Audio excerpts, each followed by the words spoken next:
Though trends are an important part of the interior design landscape, nothing can overtake the necessity of understanding the fundamentals of how design works.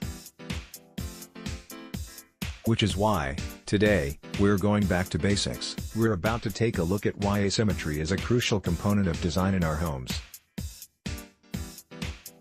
Keep reading to learn more about what exactly asymmetry is, why it matters and how you can pull it off in your own interiors. We're sure by the time you've finished reading, you'll be ready to make a few adjustments of your own. Collect this idea: asymmetry is a type of balance. Image, clean design. What is asymmetry? Put simply, asymmetry is a type of balance that's often used in design. Typically, when people consider balance as a concept, they stick to working with symmetry, or mirror images, in their interiors. While that's always a viable option, it's far from the only one to choose from. In reality, there are three distinct forms of balance you can incorporate as part of your design. They are as follows: symmetrical/formal balance. This type of balance is created by taking the room and splitting it into two halves that mirror each other. It could, for example, include a living room that features two sofas with a coffee table between them. Asymmetrical/informal balance. In this case, the room is balanced by the repetition of similar forms, lines and colors, but there is no mirroring or exact duplication. A living room done in an asymmetrical style might feature a sofa with an end table on one end and a floor lamp on the other. Radial balance. Radial balance is the most infrequently used option on this list, but it involves similar objects being placed around a common center point. It's most often seen in dining table arrangements where the same chair is used throughout.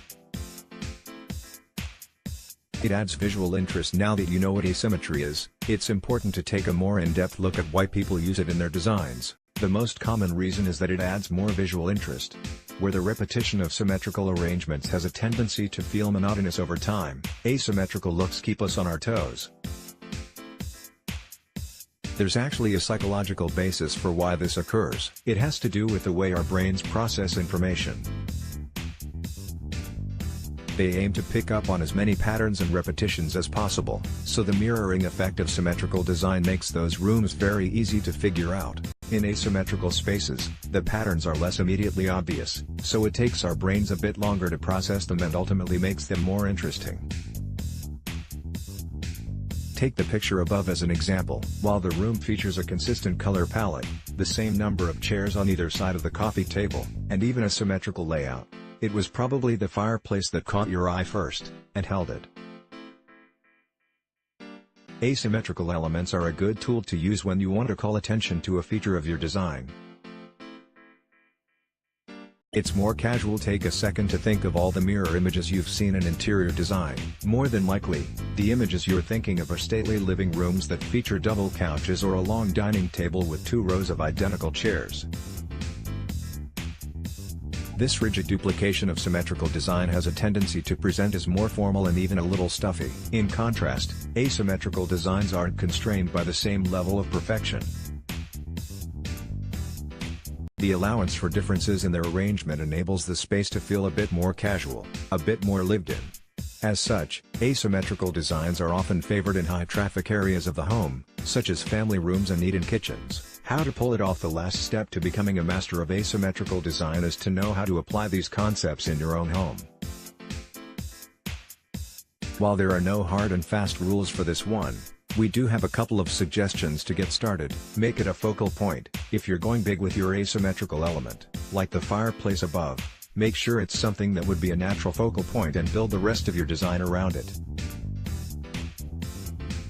It can be big or small. Asymmetry doesn't always have to make a huge statement. Sometimes even pivoting a chair at an angle is enough.